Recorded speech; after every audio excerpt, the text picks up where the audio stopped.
আবার স্পষ্ট করে বলতেছি, যদি সালাউদ্দিন সাহেবেরটা শিলংয়ে থাকাটা যদি গুম হিসাবে কনসিডার হয়, তাহলে মাননীয় প্রধানমন্ত্রী লন্ডন থাকাটাও গুম হিসাবে কনসিডার হবে। কেন বললাম এই কথাটা? এই কথাটা এই কারণে বললাম, গুম ব্যক্তি রাজনৈতিক আশ্রয় ছাড়া গুম ব্যক্তি হবে ইলিয়াস আলীম অথবা আয়নাঘরে যারা ছিল তারা, 5ই আগস্টের পর যাদেরকে খুঁজে পাওয়া যাবে। কিন্তু আমি স্বরাষ্ট্রমন্ত্রী সাহেবের কাছে জানতে চাই, গুম কমিশনের যে সংজ্ঞা আছে সেই সংজ্ঞায় উনি পড়েন কিনা, এবং পড়লে দয়া করে জানাবেন উনি কোন স্ট্যাটাসে ইন্ডিয়াতে ছিলেন।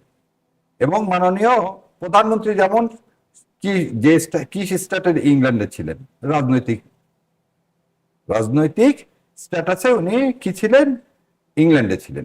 আমাদেরকে দয়া করে কি সালাউদ্দিন সাহেব বলতে পারছেন আজ পর্যন্ত উনি রাজনৈতিক আশ্রয় চাইছেন, অ্যাসাইলাম চাইছেন, উনি কিভাবে ইন্ডিয়াতে এতদিন থাকলেন?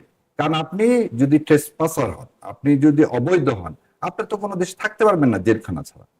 আপনাকে কি ওই বাড়িটাও জেলখানা হিসাবে ইন্ডিয়ান সরকার কোনো গেজেট নোটিফিকেশন করে ঘোষণা করছে? কিন্তু করেনি।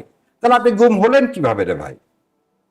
আপনি গুম হলেন কিভাবে? হ্যাঁ, গুম কে কে হতে পারে? এখন আরেকটা জিনিস বলি, দেলোয়ার হোসেন সাইদি সাহেবের সাক্ষী গুম হয়েছে, তাই কি ওরকম কোনো জায়গায় রাখতে পারছে? তাকে পুলিশ ধরে নিয়ে পাঠায় দিচ্ছে বাংলাদেশ।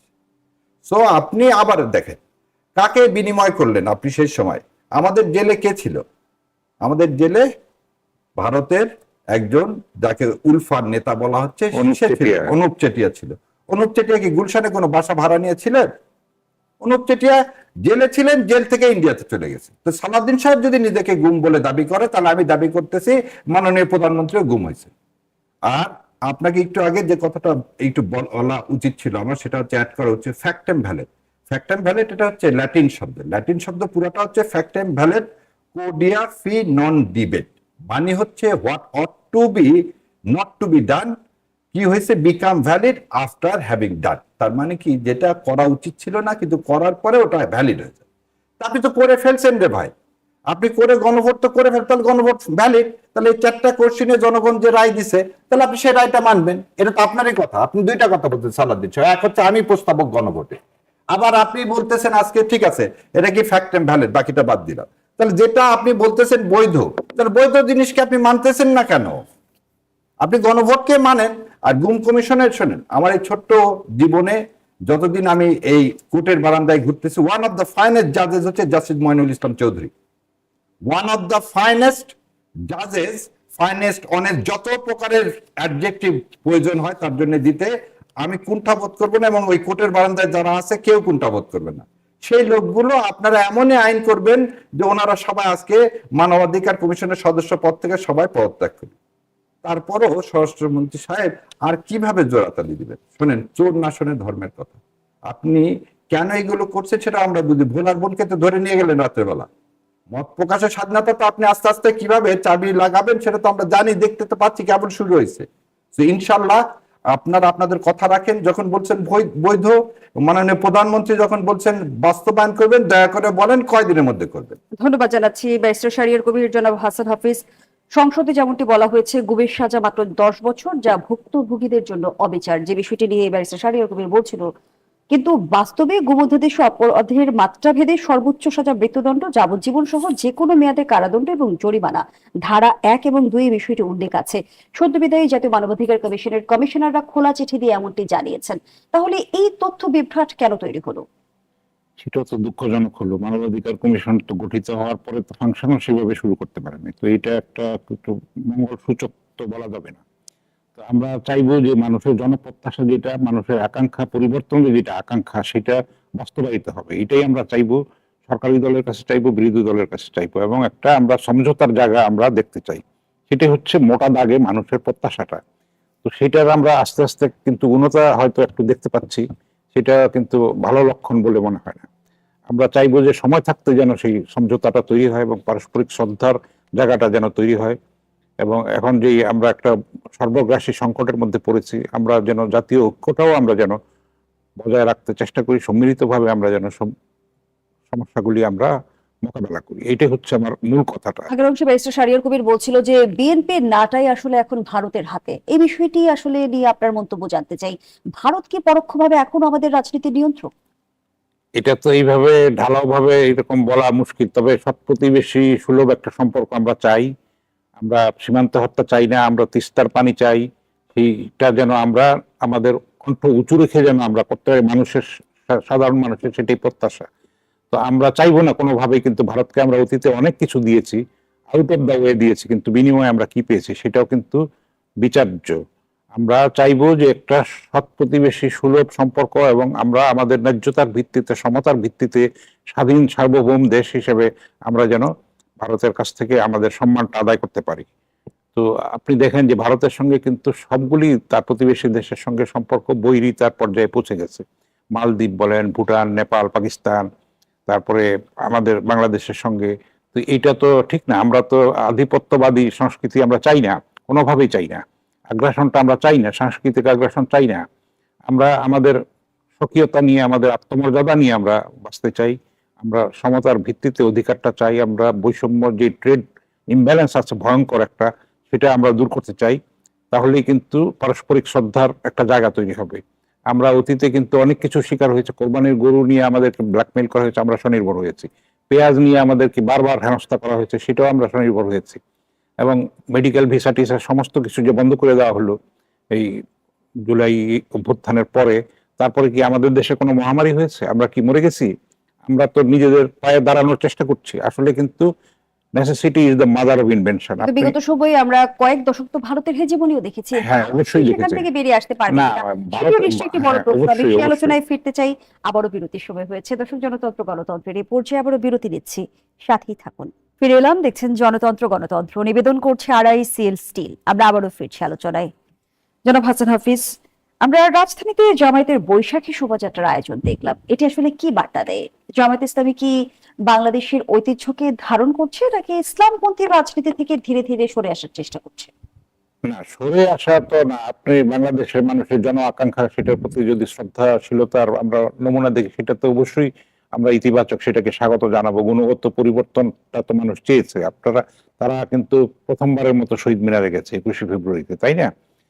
তারপর স্মৃতিসৌধেও গিয়েছে, এবং পয়লা বৈশাখকেও বলেছে যে আমরা এটাকে ধারণ করি। তো সেটা তো অতি অবশ্যই ইতিবাচক, এবং গুণগত পরিবর্তন যেটা মানুষ চাচ্ছে রাজনীতির।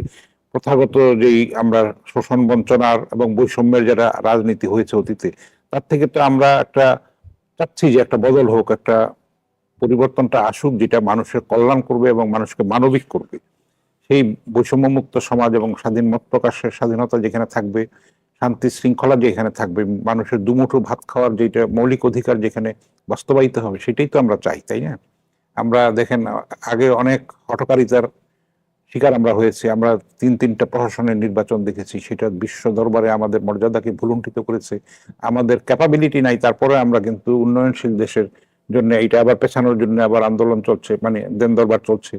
তো আমরা বাস্তবের সঙ্গে যদি আমরা তাল মিলিয়ে চলি, জন আকাঙ্ক্ষাকে যদি আমরা ধারণ করি, দেয়ালের লিখনটা যদি আমরা পাঠ করি, তাহলে কিন্তু রাজনীতিতে গুণগত পরিবর্তন আসবে। সেটার কিছু কিছু লক্ষণ আমরা দেখতে পাচ্ছি, সরকারি দলের মধ্যেও পাচ্ছি, বিরোধী দলের মধ্যেও পাচ্ছি, এবং আমরা এখনো পর্যন্ত সংসদকে প্রাণবন্ত পাচ্ছি। এবং তার মধ্যে অতীতকালে যেরকম কাদা ছোড়াছুড়ি হতো, অশ্লীলতার চর্চা হতো, সেইটা থেকে কিন্তু কিছুটা হলেও আমরা অনেকখানি মুক্ত, যেটা স্পিকারও সেটা স্বীকার করেছেন। তো আমরা চাইবো যে একটা পরিবর্তনটা আসুক, কিন্তু রাতারাতি আশা করাটা ঠিক হবে না। সেটার জন্য সময় দিতে হবে। ধন্যবাদ জানাচ্ছি গণতন্ত্র জনাব হাসান একটা হাফিজ। পরম্পরার বিষয়, দীর্ঘ ধারাবাহিক চর্চার বিষয়। ধন্যবাদ জানাচ্ছি ব্যারিস্টার শাহরিয়ার কবির। আমরা দেখলাম যে ৭৪ বছর পর শহীদ মিনারে এবার জামায়াত ইসলামী গেল, এবং আজ আমরা দেখলাম জামায়াতের বৈশাখী শোভাযাত্রার আয়োজন। এবং পহেলা বৈশাখকে ধারণ করে জামায়াত এমনটি বলেছেন জামায়াতের সংসদ সদস্য সাইফুল আলম খান। সবকিছু মিলিয়ে জানতে চাই যে এটি কি আসলে পরিবর্তনের বার্তা কিনা? আচ্ছা, প্রথম আপনি একটা ভালো জিনিস আমাকে বলার সুযোগ দিলেন। সেটা হচ্ছে, অধ্যাপক গোলাম আজম সাহেবের সবচেয়ে প্রিয় বই ছিল গীতাঞ্জলি আর সঞ্চয়িতা, এবং গীতাঞ্জলি থেকে উনি বোধহয়, আমার মনে হয় হাফ অফ দ্য গীতাঞ্জলি ওনার মুখস্থ ছিল। সো এই কথাটা বলার পিছনে কারণ কি? সবকিছুর আগে কিন্তু আমি বাঙালি, আমি বাংলাদেশি, আমার কালচার, আমার সংস্কৃতি। আমি পাঞ্জাবি পড়তেছি, পায়জামা পড়তেছি, কি জন্য আজকে পরে আসলাম? পহেলা বৈশাখ। আপনি একটা সুন্দর শাড়ি পরবেন, আমার দেশের মানুষ টিপ দেয়, এটাই তো আমার কালচার না, এটাকে আমরা কিন্তু আর এক জায়গা থেকে ফিট ইন করি না। তাহলে এবং দেখেন, যদি ইসলামের সাথে একটা কথাবার্তা বলি, তাহলে এটা আকবর সাহেব চালু করছে এবং হালখাতার এই প্রভিশনটা, এটা বাঙালির 700। এবং আপনাকে আবার বলতেছি, এই দেশে যদি রাজনীতি করতে হয়, দেশে কৃষ্টি কালচারকে বাদ দিয়ে আপনি রাজনীতি করতে পারবেন, তা পারবেন না। তবে সবচেয়ে বড় কথা হচ্ছে, যেটাই করবেন শালীনতার মধ্যে দিয়ে যখন আপনি করবেন, তখন সেটার একটা বিউটি আলাদা। দেখেন আজকে আপনি এই রমনা বটমূলে তো আপনি হত্যাযজ্ঞ আমরা দেখছি, তাই না? আবার এই রমনা বটমূলের সামনে আমরা ছোট ছোট বাচ্চাদেরকে নিয়ে যে উৎসব, বাঙালির পৌষ সংক্রান্তির মেলা, এই পহেলা বৈশাখ, অগ্রহায়ণ, এগুলোই ছিল আগে বাঙালির মিলন মেলা। সো আপনাকে আমাকে একটা মানে একটা সোসাইটি যদি গড়ে তুলতে হয়, হারমোনাইজ সোসাইটি গড়ে তুলতে হয়, তাহলে আপনাকে আপনার কৃষ্টিকে কি করতে হবে, প্রিজার্ভ করে ইউ হ্যাভ টু প্র্যাকটিস। কিন্তু বাংলাদেশে আমরা যে সম্প্রীতির বন্ধন দেখেছি, সেখানে যেমন আসলে আপনি বলছিলেন যে সব কালচারের সব কৃষ্টির মানুষ যেমন থাকবে, তেমন আসলে যেমন যারা মাঝারের ভক্ত, তার মাঝারও থাকবে, ভক্তরা মাঝারেও যাবে, এবং সেই সঙ্গে বাউল যারা আছে, বাউল সম্প্রদায় যারা আছে, তারা তাদের কাজ করে যাবে। তাদের প্রতি যদি আমাদের সমর্থন নাই থাকতে পারে, কিন্তু তাদের উপর হামলা, মব সৃষ্টি করা, সেগুলো কি আসলে সমর্থনযোগ্য এটা কিনা? কোনোভাবে সমর্থনযোগ্য না।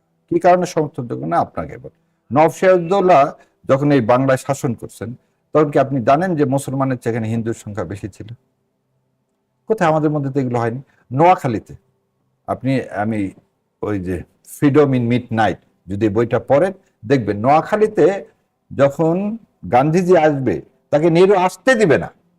গান্ধীজি এখানে মানুষ হত্যা করার প্রতিবাদে উনি আসলেন, কোথায় গান্ধীজিকে কেউ কেউ ধাক্কাও দেয়নি, গায়েও আক্রমণ করেন। আমরা একটা সম্প্রীতি ছিল, ইংরেজরা এই বিষটা কি বপন করছে, এবং সেই বিষটা নিয়ে আজ ইন্ডিয়ান এই আধিপত্যবাদের কথা বলতেছি, সেই খেলাটা খেলতেছে। এবং এখানেই দেখেন আমাদের পররাষ্ট্রমন্ত্রী কি বললেন, মেডিকেল ভিসার অভাবে নাকি আমাদের এখানে মানুষ মারা যাচ্ছে।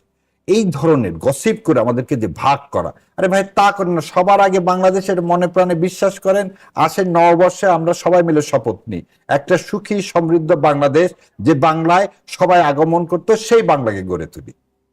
অসংখ্য ধন্যবাদ জানাচ্ছি ব্যারিস্টার শাহরিয়ার কবির, ধন্যবাদ জানাচ্ছি জনাব হাসান হাফিজ আপনাকে। আমরা আমাদের আয়োজনের একেবারেই শেষ পর্যায়ে, দর্শক এখানেই শেষ করছি গণতন্ত্রের আজকের আয়োজন। ধন্যবাদ এতক্ষণ আমাদের সাথে থাকার জন্য।